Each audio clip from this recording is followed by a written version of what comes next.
Hello. Most of us are running two full-time jobs. One is the people that we see, and the other is the invisible job, forms, renewals, passwords, school letters, insurance, appointments, pet vaccinations, logins, envelopes. I'm even just getting tired saying it. We're scared to open all these things. But today in my kitchen, I'm sitting with a founder who has built a solution from the ground up, having gone through all that and even more. And what her solution does, it enables us to see the difference between the mess and for us to have less stress and more clarity. So if you're the one who secretly holds all your dates, all your details, all your documents for your family or for your own life, this one is for you. So let's get into it. Welcome back to my kitchen with Yvonne. This is the space where we mix real life with purpose and a little bit of organized chaos. I think Catherine Ann just was a party to that chaos before our podcast. And we do it straight from my kitchen. Today, unfortunately, due to that chaos, we have moved into a different part. We're not in the kitchen, but all the same, we're just excited to have guests who are patient and who know what it means to build things from the ground up and to look at the change as it happens, as we look after each other. And we're talking about something most of us feel but rarely name, which is life admin. So, Catherine Ann, you're the founder of doqit. You're a really good friend. We met in an accelerator years ago, and we've championed each other through the years. You founded a platform that's transforming how families manage life admin, and you've appeared in lots of news outlets. Just to mention a few, the Financial Independent as well as ITV. You have won lots of competitions. I think you were the winner of the FinTech Scotland Challenge. You've been UK Startup Awards finalist, and you also, on top of that, I don't know how you do it, but you're a sand parent and you know what it's like when life admin is not just annoying, it's critical. Catherine Ann, welcome to my kitchen. I'm so happy to have you here. Oh, Yvonne, thank you so much for having me. And I think in true real life that we both experience as mums, nothing went to plan trying to get into this call. So it's great to be here. And as you rightly said, we've known each other and championed each other for such a long time. So I'm really thrilled to be here. Thank you for having me. Oh, brilliant. Thank you so much. And thank you for your grace as we were navigating our chaos at the beginning of this recording. Could you you are somebody who has built a product from the ground up. So maybe we could start there. You know, that intersection of stress and clarity. So before we get into the systems and the tech, I just want to see, I think, and our viewers as well, they just want to understand the human side. You know, nobody really wakes up and says, I'd love to build a life admin platform, do they? Oh, no. At least I don't think so. People waking up and think, that's still whatever, that problem, that challenge is still going on. In fact, it's not that they're even waking up to it, it's that it's been keeping them waking all night. And that certainly was the thing for me. It was that nagging challenge of my personal life admin overwhelm. Although, did I even know it was life admin? I don't know. You know, people still call it life laundry, paperwork, family admin. But I was a lone parent to my daughter Chloe, who you mentioned earlier, who's got complex additional needs. I was working freelance, which now sounds much more popsy because people work fractionally. It's not freelance anymore. And so I was managing our household paperwork. I was managing my own. Chloe's, which, I mean, she comes with like two rainforests, one the medical, one the educational, and we can talk about that a bit later. But as someone who was self-employed, 3 years like on the bounce, I was late putting in my tax return. Now, the why was because even as a super organised person, I'm really organised, but I'm a bit of a last minute Larry. I'll do it right, when I have to. And I couldn't find my UTR, I couldn't find my government gateway. So 3 years I got a fine, and it was £100, and it was £100 that I would rather have burned. And that gave me the catalyst to look for a solution. And when in looking for that solution, I spoke to lots of people to say, what you're using. And no one said, well, I am using like a thing like doqit. But everyone had oh God, let me tell you about the time my warranties expired. I missed my MOT. I was still paying for a warranty for a fridge that in a house I rented like 15 years ago. Everyone had a story, and the impact of those stories were generally just like sheer mental load and stress, that feeling of overwhelm, or spending hours looking for stuff, or monetary. It was like, oh, because of that, because I didn't replace my parking permit, I got a fine. Because I was late paying my tax return, I got a fine. Because I wasn't on top of my insurances, they rolled over and I was paying like £300-400 a year more than I had to. So all of that gave me the impetus to say, someone is going to solve this problem. Why not me? Yes, that's powerful, because when all these things are happening, isn't it? It's that kind of why not me. So it stopped then being a background noise. It was something that you couldn't ignore. Is there like any specific thing you might be comfortable to talk about? That was kind of deeply happening in your world. And you then kind of stopped and said, okay, yes, this has happened, but surely that had happened before. What was it that made you think, oh, this is not sustainable? Because the enormity of the paperwork was becoming more. And I think that was primarily through Chloe. So as Chloe was becoming older, she's 23 now, so there were more consultants. So the more consultants was the more paperwork from different hospitals, from different departments, different tests, different results. Through her education, she had different therapists, so there was different therapy reports. There was her educational health and care plan, there were reviews, there was transport, then there was all of her medication. So it just became like I felt that I was somewhere stuck between doing consultancy, being a mum, and being Miss Moneypenny, and nothing was working well. It was like I felt I was constantly spinning plates, but too many plates were falling off the stems, kind of thing. Yeah. The worry, the mental load, right? That comes. And always that nag of feeling that something needed doing, that uncertainty of what was coming up. And again, I'm going to say I was pretty organised, so I did have, reminders set in my calendar. I had a physical diary, I had yellow stickies. But because we are all today, and I think most busy working people can relate to this, because we've got so much going on, it's so easy for things to fall through the crack, and things are falling through the cracks for me. Yeah, because this was something you had navigated for years, right? Yeah.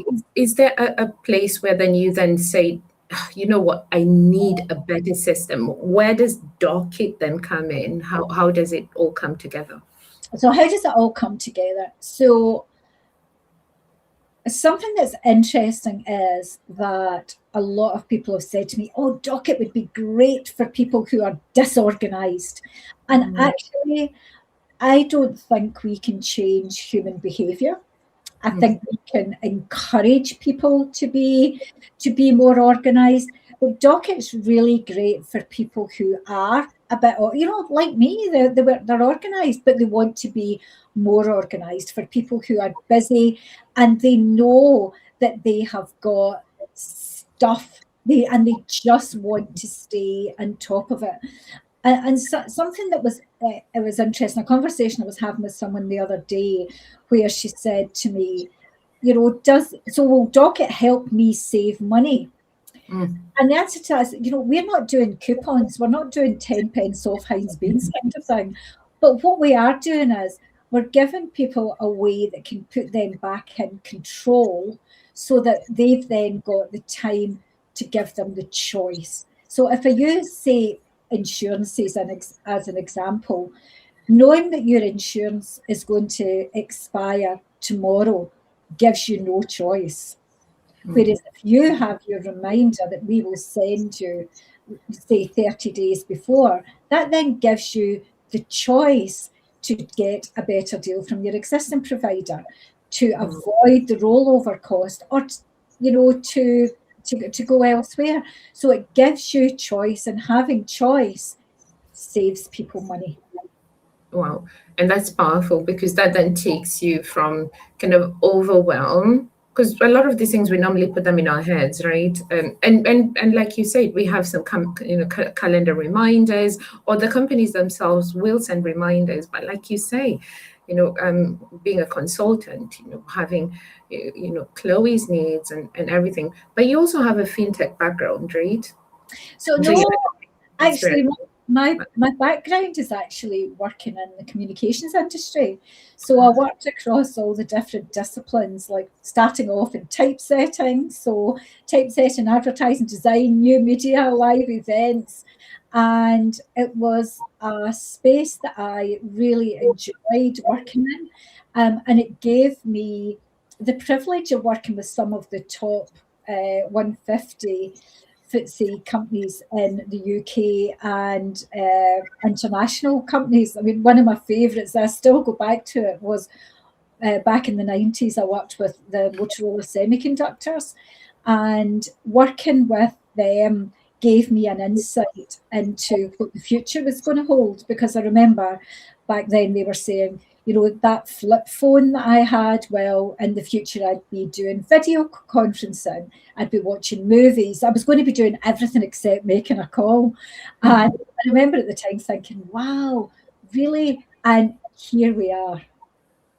So that was my background. But some of my clients were financial services clients. So that again gave me a great insight, because my background sales, like B2B sales, is how these organizations are typically, not always, but typically structured, and how you have to be, what the requirements are for you to be a provider or a supplier. I mean, having a great idea is not enough for them. You do have to be belts and braces to get through their front door.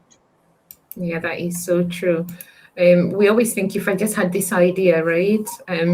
So we've got this kind of lived experience, and then we have the tool itself. But then 100%, like you say, it's getting it to the right people at the right time. Let's move to life admin problem and the mental load that comes with that, because this is something I think mostly everybody will be going through. So if you had to define life admin in one or two sentences for somebody who's never heard the term before, how would you describe it?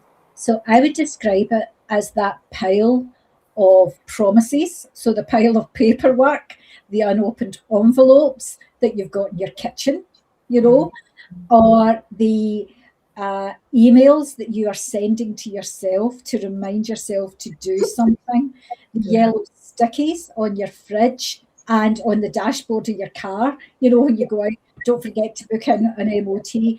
It's all of those.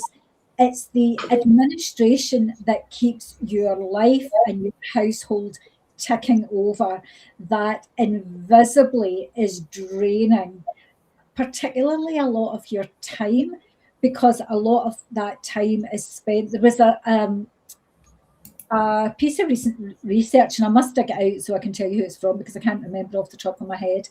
And what it supported was that many people are spending 3 to 4 hours each month just doing this, thinking about it because they can't face the overwhelm. And that's, that's not life.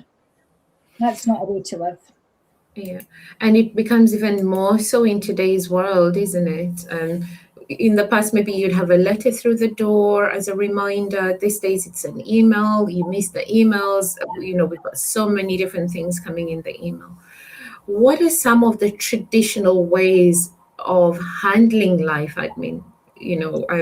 And why are those failing modern families? So the sort of traditional ways before digital, people would have used, so we had less.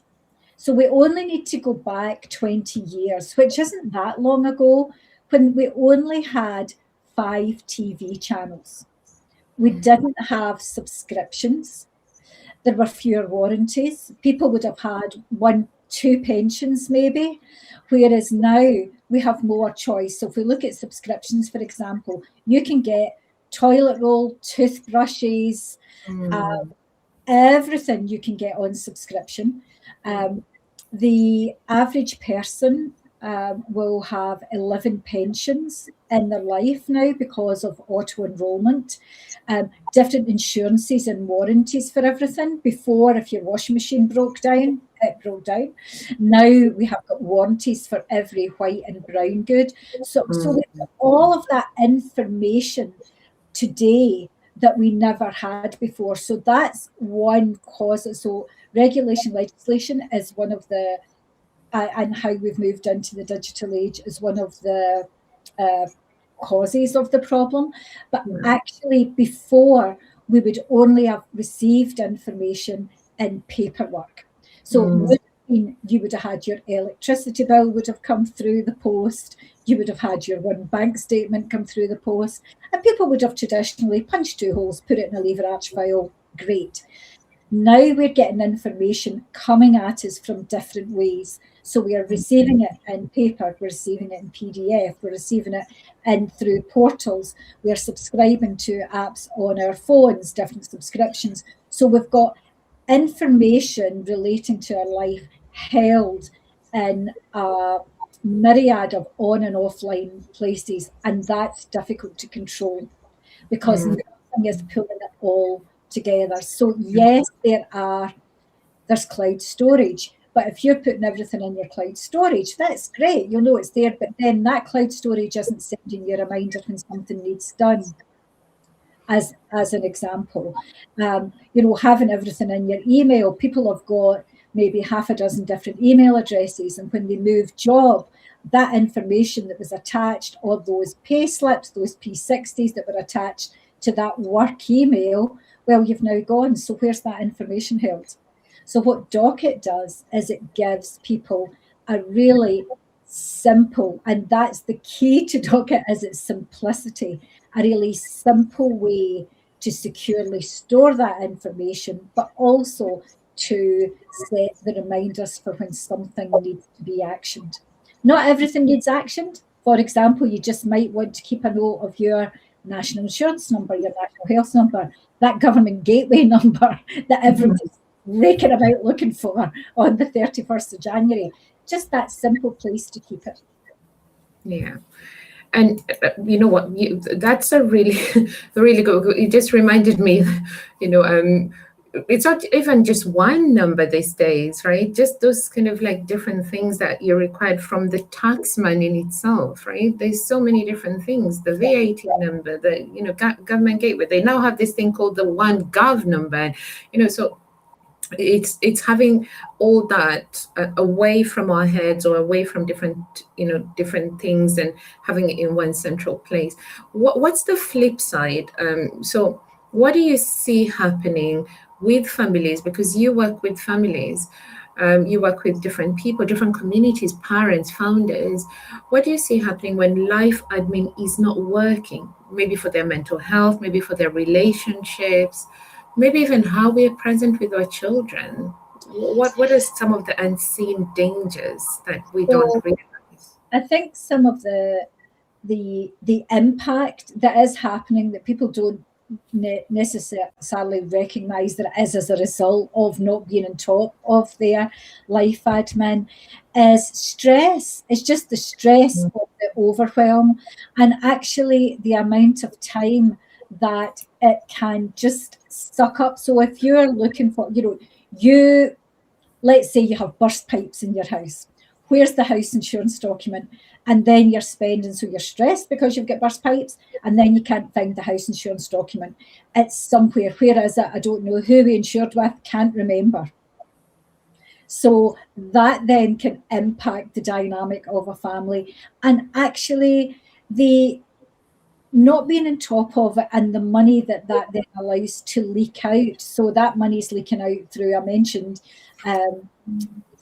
insurance rollover, unwanted unused subscription. There's something like, I think it's £680 million in the UK alone each year on unused subscriptions. I mean, that money, could you imagine what families could do with that?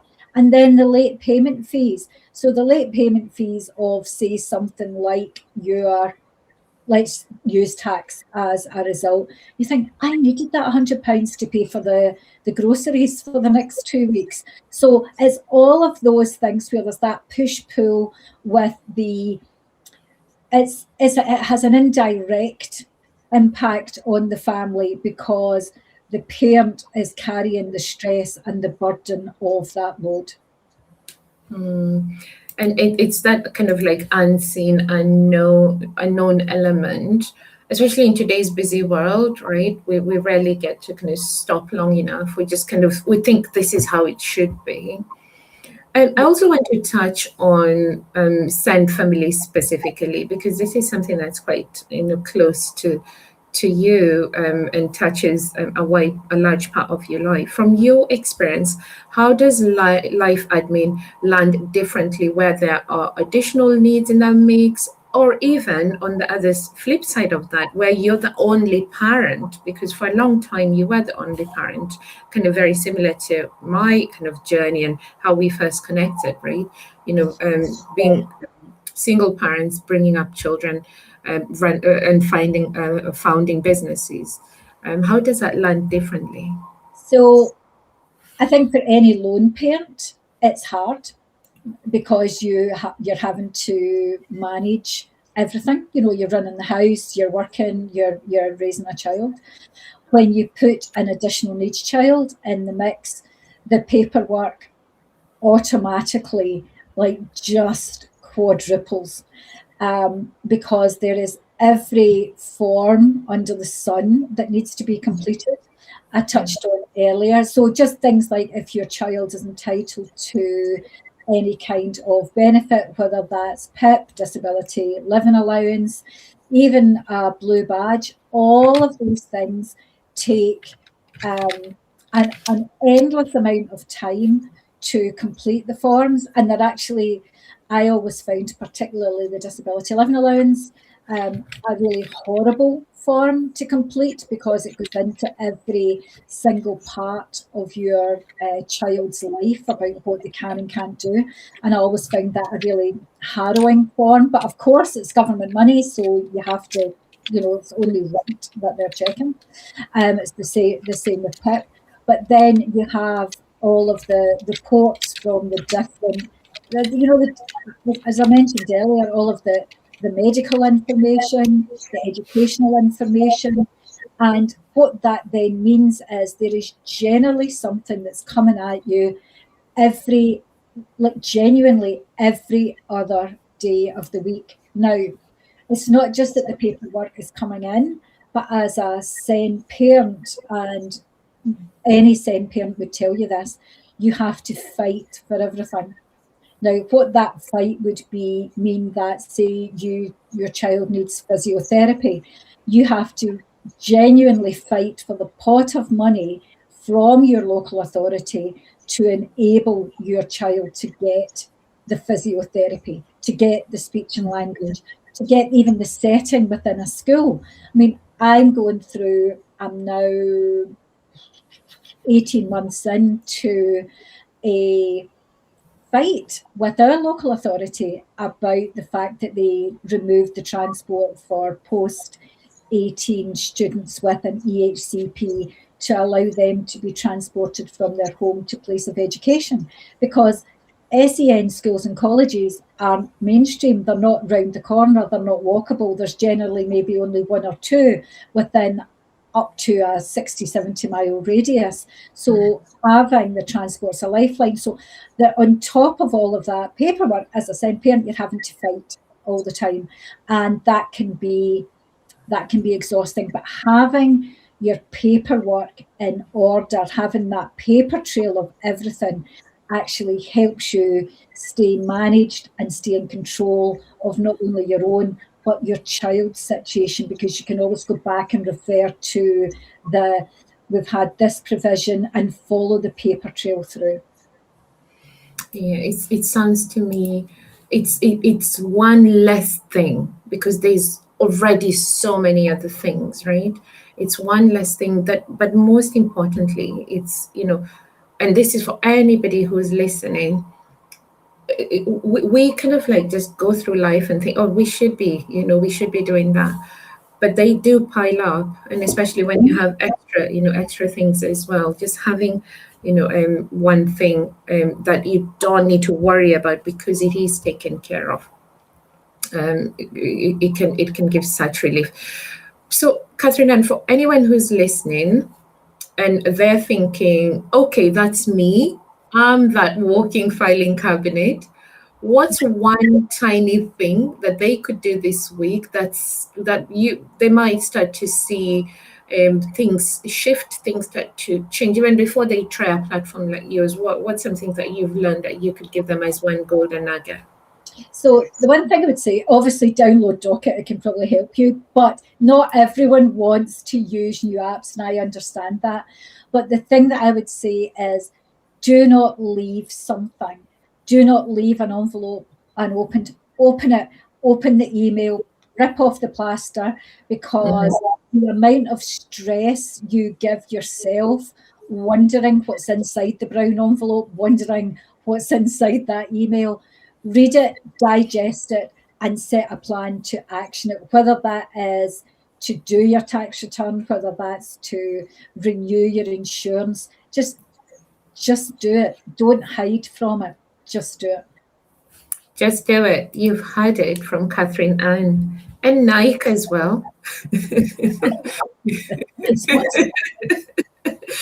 Just do it. But that's brilliant. It's one of those things, it might be scary, but just do it, right?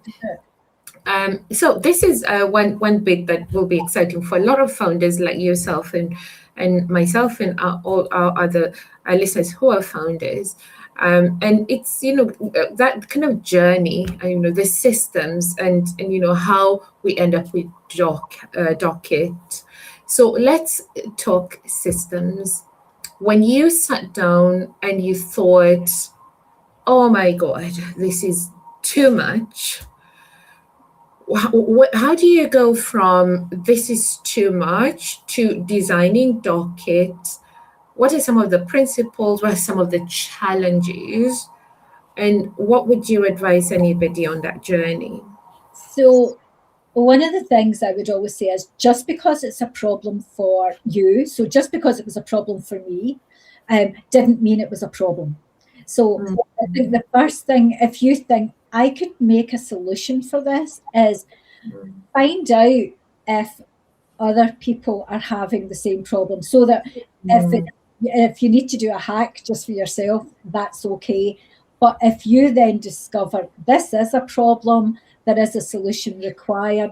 And so the first thing is understand who your customer is. So why is that a problem for people? How does that problem affect them? So like the life admin problem affects people in 3 ways. It affects their mental health, it affects their time, and it affects their money. That's the 3 that affects them. So, and then break it down. So how does it make them feel? So that was the key thing for me. And what are they using just now? Because something you said when we opened was, nobody's going on to Google and saying, is there a life admin solution out there? Because this is still quite a new space, as it were. People are only now calling it life admin and saying, oh, I'm going to have a life admin day. I mean, oh, please don't. So that's the first thing. And then so research, speak to people. What are they using? Why are they using it? What would make life easier for them? Don't say, I'm going to build a solution for this. Find out, start to love the problem before you, and you have to, before you can start to solve it, and really understanding it, digging into the why. So if it's sucking up people's time, why is it sucking up their time? What does it look like? And just the further down you dig, the more you understand. So it's actually, before you even think about systems or how you're going to build anything, or if you're going to build anything, get to grips with what the problem is. Find out how big the problem is, find out if there's any other people going through the problem. So this is brilliant. So let's say there's a family, they have 2 adults, they have 2 children, maybe they have a pet, they have mortgages, school letters, car insurance. How would you want them to use doqit over a month? So the practical element. So you found out this is a problem. You found out these are the people going through the problem. These are some elements of the problem. How do you then put it together?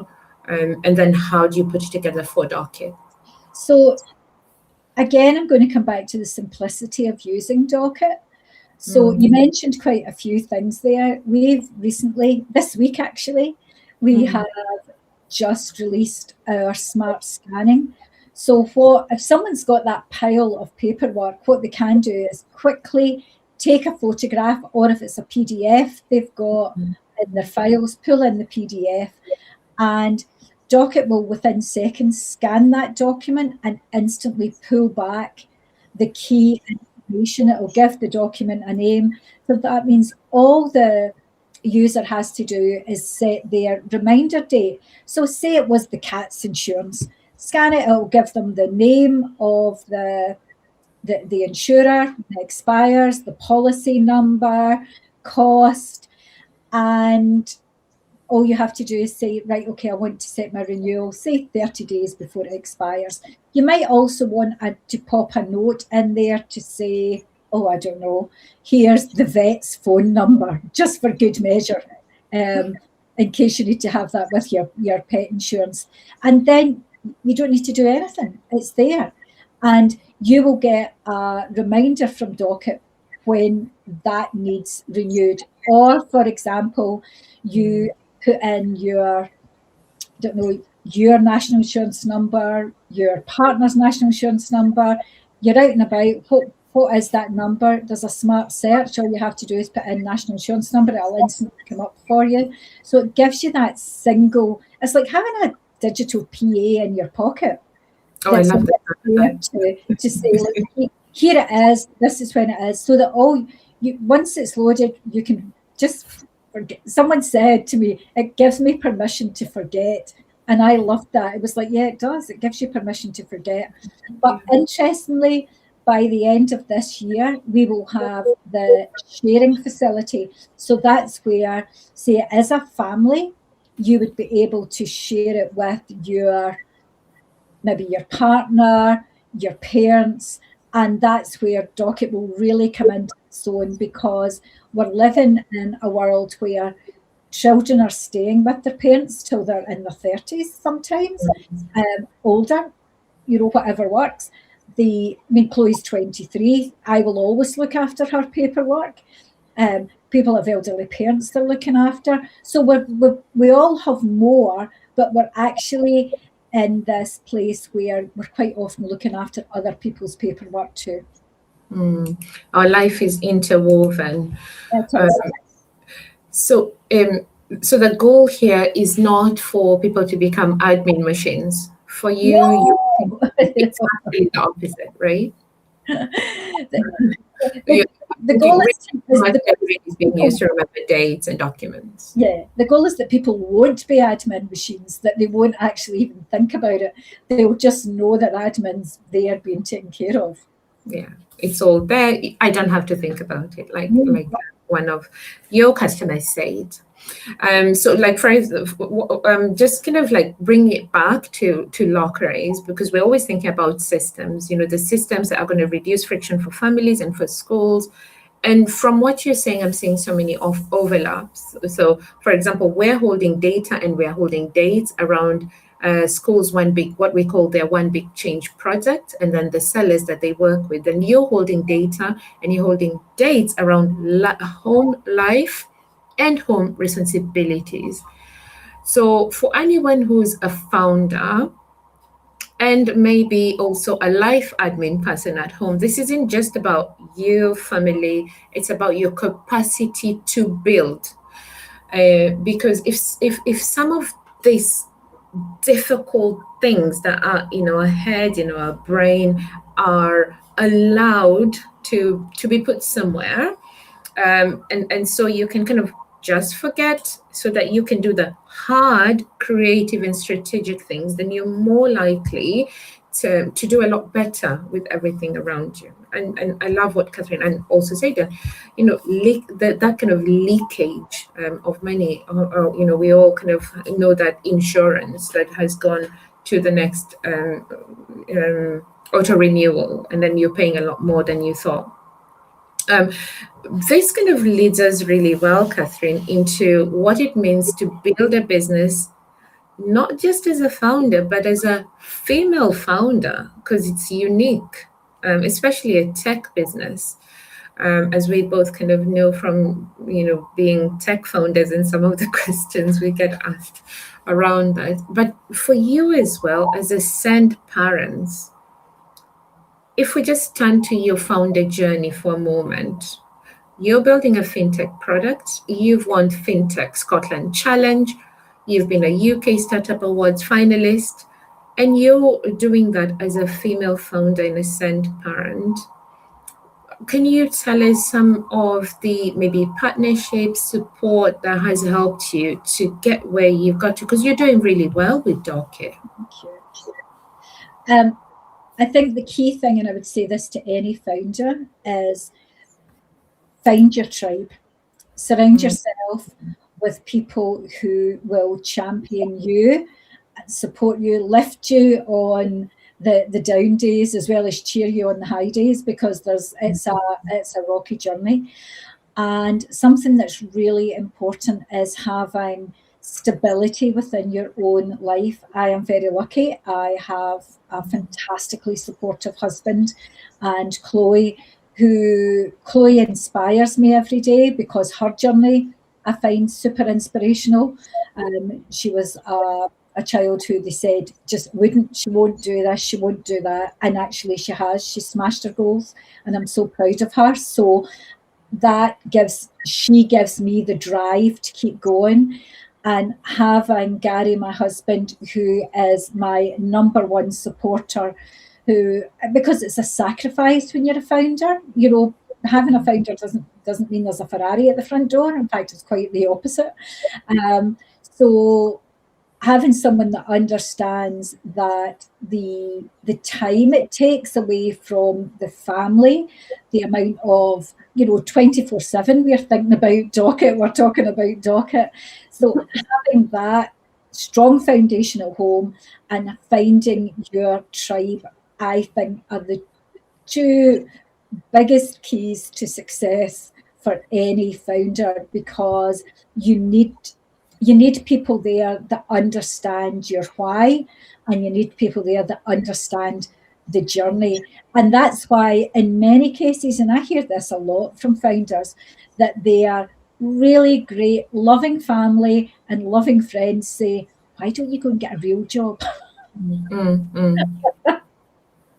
So true, because it doesn't make sense sometimes, isn't it? I love what you said. Like, probably doqit, like for us, LocaeRise is kind of become a new vocabulary in the house.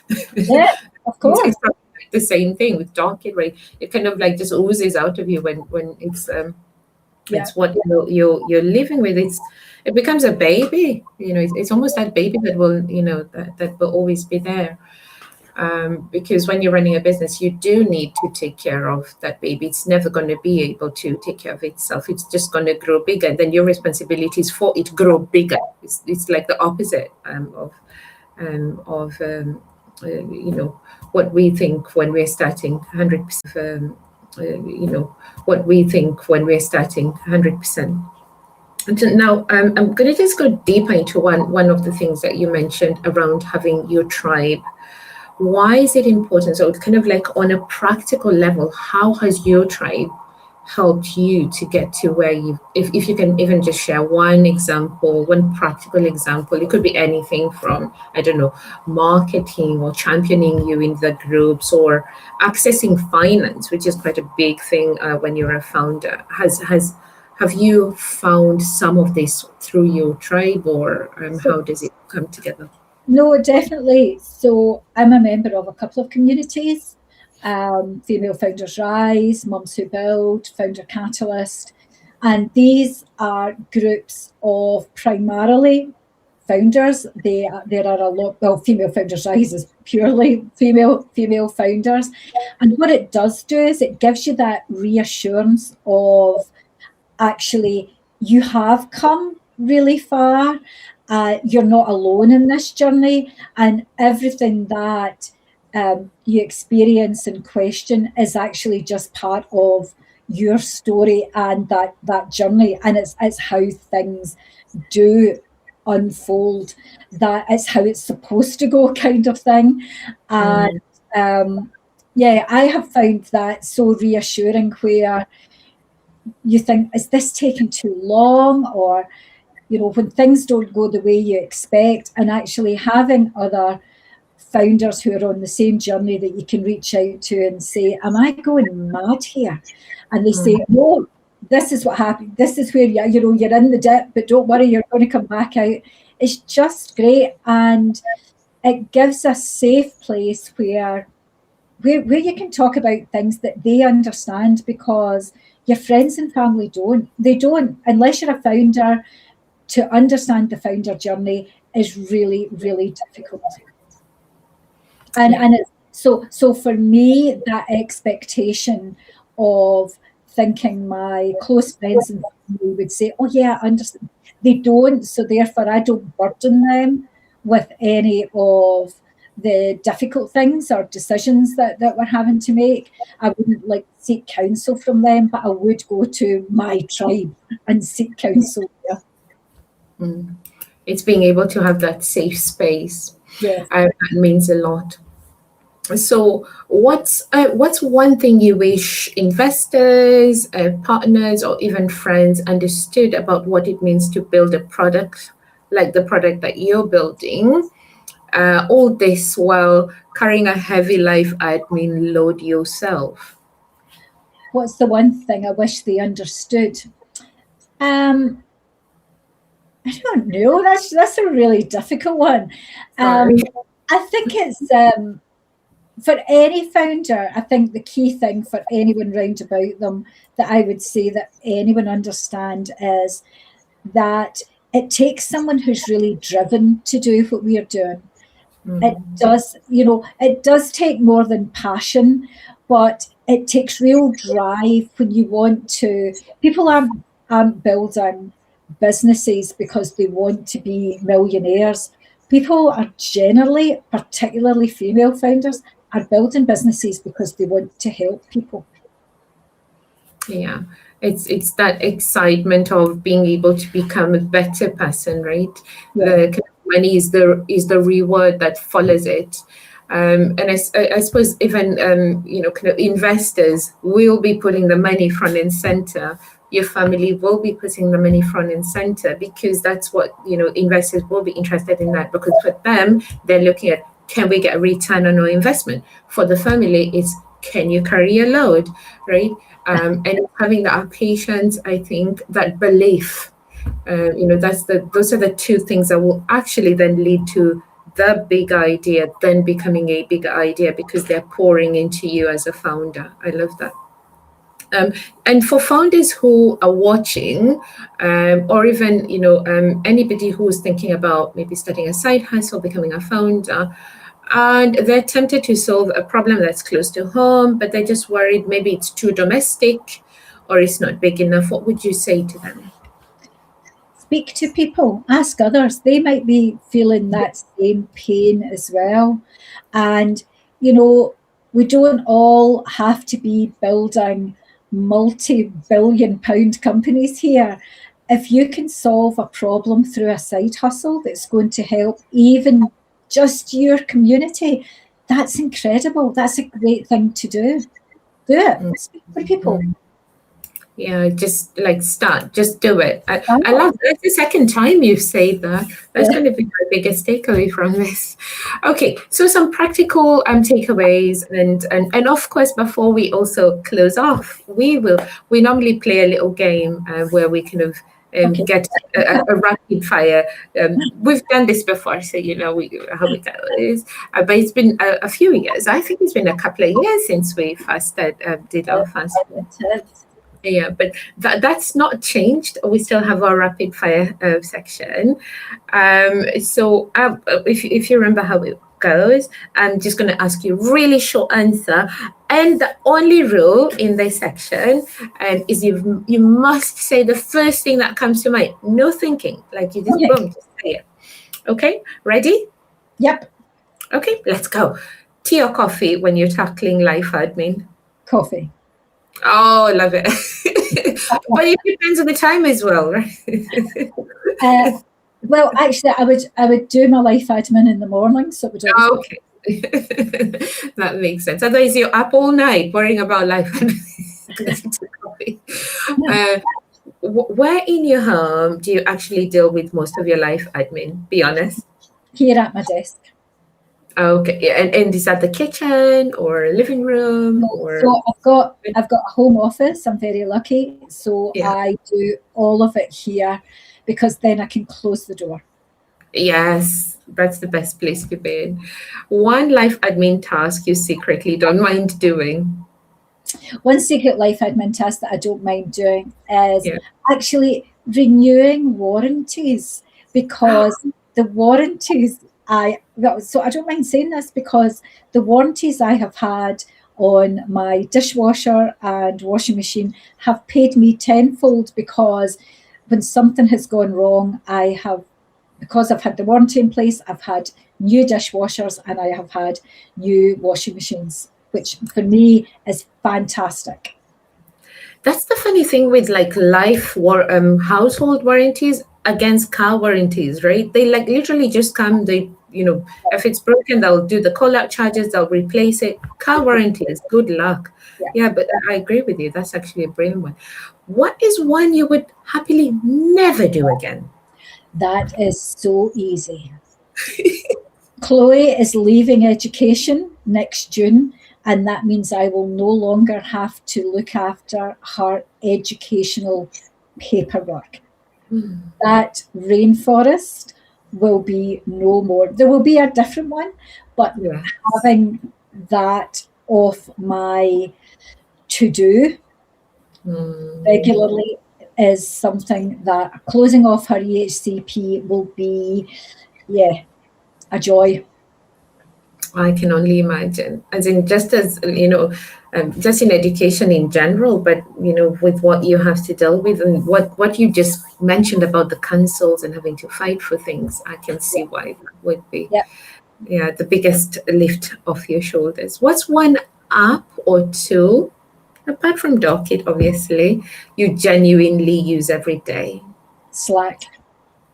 Oh, I did not expect that one. Yeah.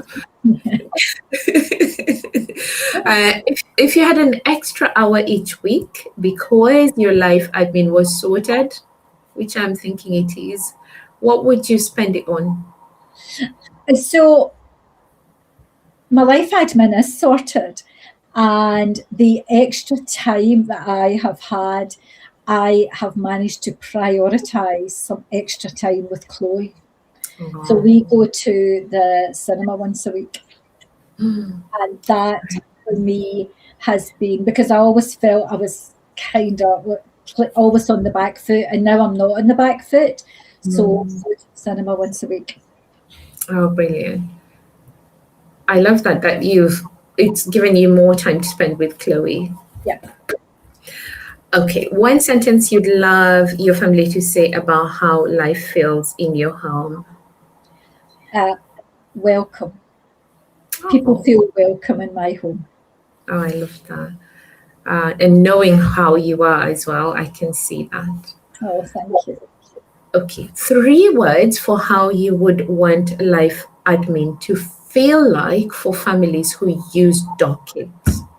Calm, controlled, Mm-hmm. and safe.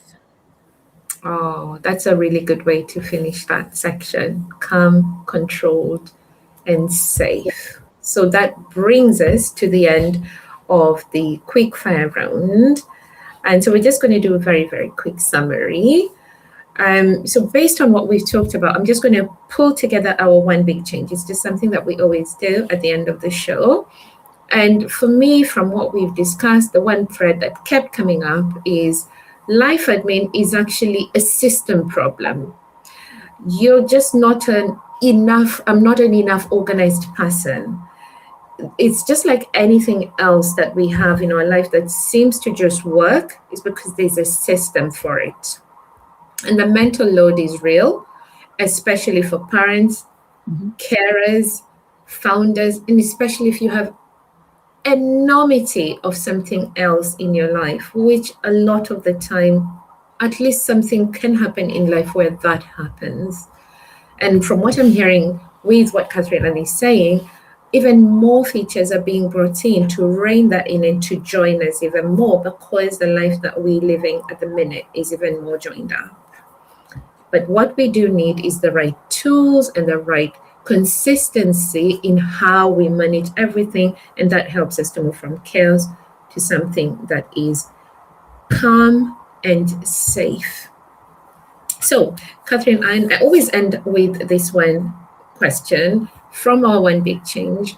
What is your one big change that you would encourage anybody at home when it comes to life admin to do? Just one thing. So it's to reduce the number of tools that you're using.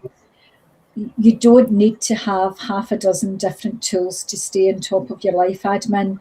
You only do need one, and it is doqit.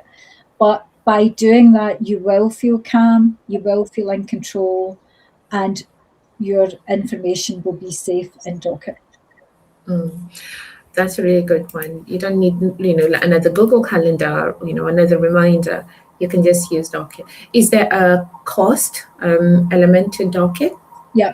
So you can try doqit free for 7 days. The reason we give 7 days and not the sort of standard 2 or 3 is, sometimes it can take a week to find the time to give it a go. But after that, it's $3.99 a month or $39.99 a year. And you have all your admin in one place, all your household admin in one place. Yeah. And if you sign up today, when the sharing facility comes out, you'll be able to share that information with your partner, whoever, when that goes live at the end of the month. Your family. And I think that's a really important feature, especially when we're looking after older parents.